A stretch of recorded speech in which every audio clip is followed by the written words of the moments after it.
It's roughly 6 a.m. in Israel. A series of fighter jets takes off, armed with long-range, high-precision missiles. According to CIA and Israeli intelligence, a significant portion of Iran's leadership has gathered here, in a compound in Tehran. Among them, Ayatollah Ali Khamenei, the country's supreme leader. 2 hours and 5 minutes after the jets took off, Israeli missiles strike the compound.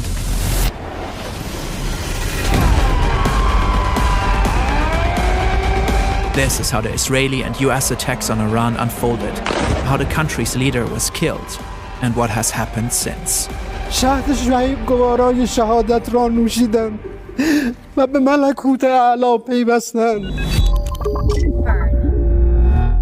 By the time this video is published, new details might have emerged.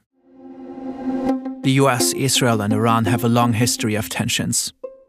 Until 1979, Iran was an authoritarian monarchy ruled by Shah Mohammad Reza Pahlavi. He was supported by the US. When his regime was overthrown in the Iranian Revolution, Ayatollah Ruhollah Khomeini took control of the country and founded the Islamic Republic. He was determined to transform Iran into a country ruled by Islamic law. Khomeini abandoned the former Shah's pro-Western stance. The US and its close ally Israel were declared sworn enemies. Especially the opposition of Israel became a strategic and ideological goal. Ruhollah Khomeini died in 1989 and was succeeded by Ali Khamenei, a cleric who quickly rose through the ranks and had become a key figure in the religious leadership of the country.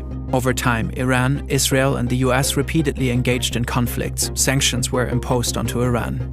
Iran became a key financier of anti-Israeli militias in the region. In 2002, it was uncovered that Iran was enriching uranium at 2 secret locations. The enriched uranium could be used for nuclear reactors or nuclear weapons, a fear the US and its allies had had for a while already. Iran has repeatedly denied its alleged pursuit of nukes. The US and Israel ran many attempts to stop the nuclear program. Through cyber attacks, the assassination of key scientists, and especially in the US's case through diplomacy. In 2015, the Obama administration and the Iranian regime agreed to a nuclear deal. This is a good day, because once again, we're seeing what's possible with strong American diplomacy. Under the nuclear deal that we, our allies and partners, reached with Iran last year, Iran will not get its hands on a nuclear bomb.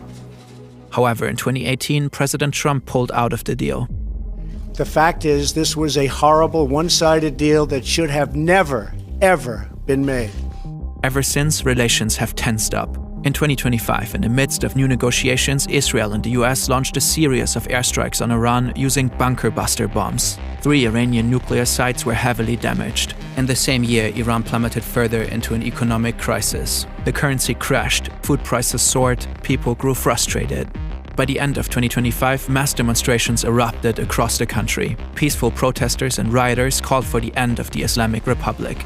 Trump called for an uprising of the Iranian people against the government, saying help is on its way. But the regime brutally cracked down on the protests. It shut down the internet across the country. For days, little to no news made it out. In the end, thousands of people were killed. 50,000 reportedly got arrested. The US began to build up troops in the region, with Trump repeatedly threatening Iran. On Thursday, February 26, there was a last-ditch diplomatic effort between the 2 countries in Geneva. To no avail. Saturday, February 28, around 9:40 a.m. in Tehran, Iran's capital. This government compound is not far from Hur Square. It reportedly houses offices of the Iranian presidency, Iran's National Security Council, and the supreme leader. Since 2025, the US has apparently gained specific insights how Ayatollah Khamenei and the Islamic Revolutionary Guard Corps communicate and move while under pressure. Reportedly, the CIA has tracked Khamenei for months. They've mapped his whereabouts and studied his patterns. They're confident he's here today, and they learned of a meeting of top Iranian officials on site. The US and Israel originally intended to strike at night under the cover of darkness. But they reportedly moved their time of attack. This opportunity was too good to miss. Suddenly, Israeli missiles hit the buildings. During impact, several national security officials are in one of them. Supreme Leader Khamenei reportedly in another. Afterwards, satellite imagery shows heavy damage to the buildings. Black smoke is rising. Geo-confirmed footage recorded here also shows massive amounts of smoke in the area of the compound. A picture taken here, too. Ali Hosseini Khamenei died in the attack. Also killed Sayyid Abdurrahim Mousavi, Chief of Staff of Iran's armed forces, Ali Shamkhani, head of the National Defense Council, Muhammad Pakpour, Commander-in-Chief of the IRGC, Aziz Naserzadeh, Defense Minister. According to Israeli news, a total of 30 senior Iranian officials were killed in just half a minute in the opening strike. The operation was dubbed Roaring Lion in Israel and Epic Fury in the U.S. It has been planned for months. Masoud Pezeshkian, president of Iran, however, survived. Ali Larijani, secretary of the Supreme National Security Council, vowed Iran would fight back and assured continuity of governance. The strike on the government compound was just one part of the operation. Afterwards, Israel reportedly take out Iran's air defenses, especially around Tehran. In a third wave, Israel deploys roughly 200 fighter jets, bringing much of its air force into Iran. The goal is reportedly to destroy as many Iranian missiles as possible, as fast as possible. The US reportedly joins in about 30 minutes after the attack on Iran's leadership. According to the New York Times, their attacks focus primarily on targets in eastern Iran, far away from Israel. They also attacked the Iranian fleet. Reportedly, US warships fired Tomahawk cruise missiles at Iranian targets. American ground forces use artillery rocket systems. Several military and command centers in Tehran are hit by Israeli airstrikes. Further explosions are reported in Iranian cities across the country. Trump releases a video officially announcing the military operation and urges the Iranian people to take over their government. When we are finished, take over your government. It will be yours to take. Netanyahu later does the same. נבטיח את נצח ישראל. Shortly after their announcement, an airstrike hits the Sarayeh Tayyibi Elementary Girls' School in Minab, Hormozgan province. Iranian state media and officials claim that at least 175 people got killed, most of them likely children. These numbers have not yet been confirmed independently. According to the New York Times, the school is adjacent to an Iranian naval base. US Central Command announced an investigation into the strike. Iran launches Operation True Promise 4 and the retaliatory strikes begin. Countless missiles are fired at dozens of sites across the Middle East.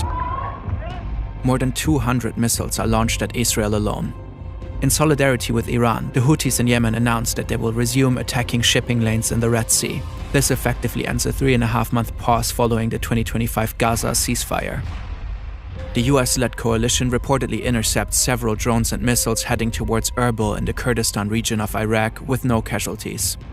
Multiple news outlets later report explosions near Erbil International Airport where US soldiers are stationed. That afternoon, Dubai International Airport is hit with an Iranian drone, striking Terminal 3 and effectively closing UAE airspace. Several luxury hotels like the Burj Al Arab and Fairmont de Palm are set on fire. It's unclear whether this was the result of a direct attack or if the fires were caused by debris from intercepted missiles. But the UAE isn't the only country targeted by Iran. In Bahrain, missile and drone attacks hit the US Navy 5th Fleet headquarters. Footage shows what appears to be an Iranian Shahed drone striking a tower block roughly 20 minutes from the facility. In Qatar, the Ministry of Interior reports 66 ballistic missiles were fired at the country. The debris reportedly injured at least 8 people. In Saudi Arabia, the Prince Sultan Air Base is targeted by ballistic missiles, which are reportedly successfully intercepted. In Jordan, the military reports that it has intercepted and downed 49 drones and ballistic missiles, likely headed for the major US military bases across the country. In Kuwait, Iranian drones strike 2 passenger terminals of the Kuwait International Airport. In Syria, debris from an Iranian missile kills at least 4 civilians while injuring several others. Both Qatar and Saudi Arabia announced that they reserve the right to respond. The Arab League condemns Iran's attacks. Following the blanket strikes by Iran, NATO senior command said its missile defense systems in Europe and its early warning radar in Turkey are on alert. Some experts warn that Iran may activate sleeper cells in Europe and North America. There are many more events and details we can't cover in this video, as attacks continue back and forth. So let's zoom out a bit. The US's involvement in the attacks is controversial. On Truth Social, Trump said this: Our objective is to defend the American people by eliminating imminent threats from the Iranian regime. Its menacing activities directly endanger the United States, our troops, our bases overseas, and our allies throughout the world. It's an argument for a war of necessity. An attack was looming across the sea, so the US had to strike preemptively. But it's unclear how Iran's activities directly endangered the United States. Iran was apparently years away from obtaining a nuclear weapon, according to the US's own intelligence.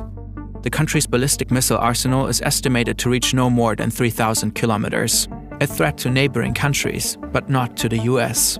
Iran might have been attacked because it was in a uniquely weak position, as a type of preventive measure. This might make this a war of choice, not one of necessity.